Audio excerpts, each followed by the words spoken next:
Ada apa sih, Pak? Kok kedengarannya ribut? Tanya emak sambil mengambilkan air minum untukku. Alhamdulillah, aku sudah bisa berjalan pelan. Hanya saja kalau mau duduk masih sekuat tenaga untuk bangkit karena jahitan terasa sakit. Aku tak mau berlama-lama di rumah sakit ini, hingga keberadaanku akan sering dikunjungi Mas Ismail dan maminya. Ditambah lagi banyak wartawan yang meliput berita seolah aku seorang selebritis. Ya Tuhan, semua di luar dugaan. Ismail dan ibunya datang. Apa? Ucapku dan emak serentak. Tentu, kami sama-sama terkejut. Iya. Lalu bapak mulai duduk sambil melihat anakku di dalam box bayi. Terus mereka masih di luar, Pak. Nggak tahu, Mak.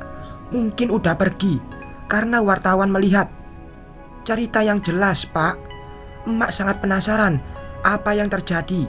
Pun aku. Hanya terdengar keributan dan suara mami terdengar lantang, tetapi tidak terdengar suara Mas Ismail. Mungkin karena ia terbiasa suara pelan. Bapak melihat ke arahku dan emak, karena emak duduk di kursi samping tempat tidur. Tadi mereka ingin melihat anakmu, Sarah. Ibunya Ismail bilang kalau kita tak usah ribut karena sudah punya cucu. Ya, alias damai. Tidak bisa, sanggahku, tanpa berpikir panjang. Mereka pasti merasa mentang-mentang karena punya uang banyak hingga berpikir bisa membeli maaf atas yang telah terjadi. Iya, emak setuju dengan Sarah. Pasti mau melagak kita lagi dengan uang banyak agar bisa dekat dengan cucu kandungnya. Dikiranya harga diri kita bisa dibeli. Biar tahu rasa, wanita tua kaya yang sombong itu menyesal karena mengusir Sarah. Mak masih ingat bagaimana malam pengusiran itu tanpa rasa kasihan, seolah kita ini seperti sampah di rumahnya. Geram emak. Ya, Pak, aku tak ingin berhubungan lagi dengan mereka. Masalah biaya anak ini akan kutanggung sendiri. Aku akan kerja apa aja asalkan halal. Hanya satu yang terpikirkan saat ini untuk mencari uang, yaitu jualan daging seperti emak. Bapak kerja di rumah potong sapi dan emak juga buat dendeng kering untuk dijual. Aku yakin bisa menghasilkan uang asal terus berusaha sambil mengurus bayi. Sisa di tabungan akan digunakan buat modal. Ya, lagian masih ada bapak. Jangan khawatir, Sarah. Alhamdulillah, aku masih punya orang tua sehat. Kalau masalah Tia, tidak ada rasa khawatir lagi. Karena tak mungkin Mas Arga dan ibunya melantarkan anakku. Justru anakku sangat disayang di sana. Semoga aku bisa membawa Tia kembali tinggal bersamaku. Biar tahu rasa tuh nenek lampir. Karena nggak ada penerus putranya. Kenapa nggak dinikahkan aja tuh Ismail sama gadis yang sederajat dengan mereka?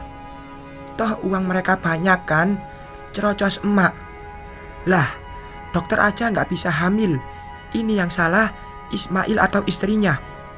Ya istrinya lah, Pak. Toh Sarah sudah lahirin anak dia. Sebaiknya kita nggak usah membahas mereka lagi, Mak. Aku mau cepat lancar jalan agar besok bisa keluar dari sini. Lalu aku menurun kaki ke lantai, mencoba untuk bangkit berdiri, lalu melangkah. Terasa sulit karena membuat dada ini sesak karena sakit. Tapi aku yakin bisa mengatasinya. Ini hanya fase penyembuhan agar bisa beraktivitas seperti semula. Aku yakin bisa melewatinya. Mak pulang dulu, ambil pakaian. Bentar aja, habis nyuci, Mak balik lagi. Emak mengambil pakaian kotor dan memasukkan ke kantong. Bapak juga mau minta izin besok tidak masuk kerja. Gak enak lewat telepon aja, karena ada uang penjualan masih di dompet bapak. Nggak usah minta izin, Pak. Bapak kerja aja. Besok aku bisa keluar dari sini, naik taksi sama emak. Yakin Bapak menatapku? Yakin, Pak. Aku kuat kok. Ya udah kalau gitu, biar Bapak aja yang pulang ambil baju. Mak di sini aja, nemanin Sarah. Bapak pulang membawa baju kotor. Emak sibuk mengurusin bayiku yang belum diberi nama. Alhamdulillah, bayiku kuat menyusu. Tak ada istilah menangis lagi. Karena itu kelemahan. Aku punya tanggung jawab. Biar status tak bersuami bukan berarti lemah. Istilah baby blues tak boleh menghampiri. Karena pikiran terus mensugesti agar tidak stres dan menjalani semuanya dengan semangat. Tidur lelap habis nyusu. Lihat, pipinya bulat Sarah. Emak menatap bayiku yang sedang tertidur setelah menyusu. Dia belum tahu aku melahirkan, Mak. Nanti aja, kalau udah pulang dari sini diberitahu. Pasti dia senang punya adik. Tok, tok, tok. Aku dan emak langsung berpaling ke pintu. Siapa yang datang? Mak, tanyaku. Lalu mulai duduk di ranjang. Entahlah. Lalu emak melangkah menuju pintu. Tetapi belum sempat menggapai pintu, pintu sudah dibuka dari luar. Ismail. Mata emak membulat kala melihat Mas Ismail masuk. Ya Tuhan, ia datang.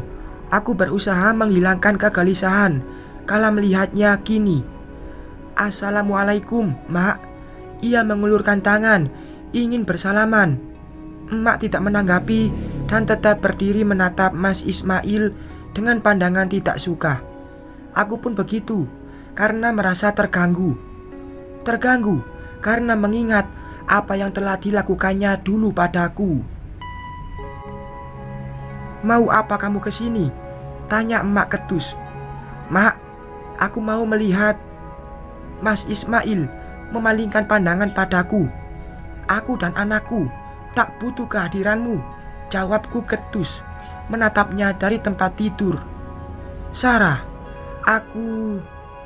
udah jawab, jadi silahkan keluar. Emak menunjuk pintu. Mak, aku bapak bayi itu. Aku harus bertanggung jawab pada anakku dan juga pada Sarah. Tanggung jawab? Sejak kapan kamu berani berkata itu? Setelah membuang putriku demi dokter sombong itu. Ketus emak. Mak, aku... Apakah karena kutukan aku berlaku hingga kamu kesini? Aku sangat ingat kalau emak pernah berkata, kalau mengutuk Mas Ismail tak akan pernah punya keturunan lagi, menikahi wanita manapun. Entah itu berlaku atau tidak, bisa jadi hanya kebetulan. Mak, aku mencintai Sarah. Dek, cinta. Masih bisa dia bilang cinta setelah apa yang dilakukan padaku. Mak, biarkan dia masuk, ucapku. Kamu yakin, Sarah? Emak berpaling padaku. Ya, makasih Sarah. Makasih masih mau menemuiku. Lalu Mas Ismail melangkah mendekati box bayi. Anak ayah, ucapnya melihat sambil tersenyum. Mungkin ini namanya baru merasakan menjadi seorang ayah. Emak keluar dari kamar ini seperti membiarkan aku dan Mas Ismail bicara. Sarah, aku akan siapkan rumah buat anak kita, biar kalian bisa tinggal di sana dan bawa orang tuamu. Aku jamin kalian tak akan kekurangan apapun. Aku diam, menatapnya bicara yang tampak senang. Ya, mungkin ia merasa aku membiarkannya masuk lantaran mengira akan menerimanya. Aku janji tak akan membuatmu sengsara lagi. Aku janji. Aku masih diam tanpa menjawab, terus melihatnya bicara. Nanti kita akan merayakan kehadiran anak kita. Akan kubuat pesta besar-besaran agar semua dunia tahu. Tidak usah, sanggaku tegas. Saatnya aku bicara. Loh, senyum di bibirnya lenyap seketika. Sarah, aku mau. Sekarang pergi dari sini, Mas. Aku menunjuk pintu. Sarah, aku membiarkanmu melihat bayiku karena kamu memang bapak kandungnya. Tapi bukan berarti ia milikmu. Aku tidak mau menerima sepeser pun uang ataupun biaya untuk anak itu darimu. Jangan keras kepala demi egoismu, tapi mengorbankan anak kita, ujar Mas Ismail, seolah aku bisa dikendalikan sesuai kemauannya. Mengorbankan anak? Kamu kira aku bodoh, Mas? Jika aku mau, sudah, anak itu dari dulu.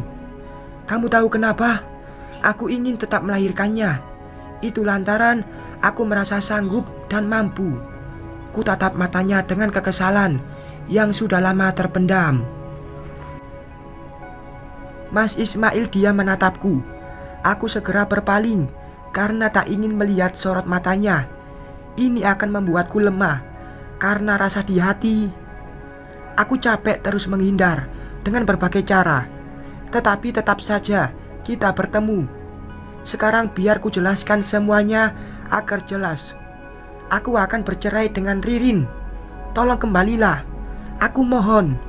Ia memohon setelah apa yang telah aku lewatkan. Ia memohon kala aku sudah melahirkan anaknya. Ia memintaku kembali lantaran Ririn tak bisa memberinya keturunan. Enak saja ia datang dan mencampakkan aku sesuka hatinya. Itu bukan urusanku. Kamu mau cerai atau rujuk dengannya? Kamu mau menikahi 10 wanita sederajat dengan keluargamu? Aku tak peduli. Anggap saja kita tak pernah kenal dan urus kehidupan masing-masing. Bukankah kamu punya uang banyak? Dan nikahlah dengan wanita sesuai keinginan mamimu agar bisa memberi keturunan. Aku tak bisa. Semenjak kepergianmu, aku merasakan cinta ini. Hidupku hampa, Sarah. Ucapan itu hampir membuat hatiku luluh. Itu urusanmu. Jika ia merasakan cinta, kenapa tidak kembali menjemputku? Ucapannya bohong demi bisa meraih anakku. Aku tidak percaya. Mulai saat ini, jangan ganggu hidupku lagi, sambungku dengan suara tegas. Aku tak bisa, Sarah. Aku tidak bisa. Matanya berkaca. Aku tidak boleh lemah. Kenapa? Bukankah kamu bisa menceraikan aku dan menikah lagi dengan Ririn? Terus kenapa tidak bisa? Alasan anak. Tidak perlu bersuara lantang. Setenang mungkin aku katakan, agar tak ada pertengkaran. Karena jika aku emosi, jahitan operasi terasa nyeri. Bukan saja karena anak, tapi karena aku mencintaimu. Ia mengatakan kata cinta itu lagi. Kami beradu pandang beberapa saat. Ya, aku juga punya rasa itu. Tetapi benci ini juga hinggap. Aku membencimu, Mas Ismail. Aku membencimu dan ibumu. Tolong jangan siksa hatiku dengan membiarkan amarah ini terus bersemayam. Hingga aku lupa apa rasanya memaafkan. Jawabku membalas ucapan cintanya. Jangan katakan itu, Sarah, lirihnya. Jika aku pernah bodoh dengan pernikahan sesaat itu hingga mengeluarkan air mata, tidak untuk kali ini. Tak akan ada air mata lagi. Sudah cukup membuatku lemah kala itu. Cukup. Bersambung.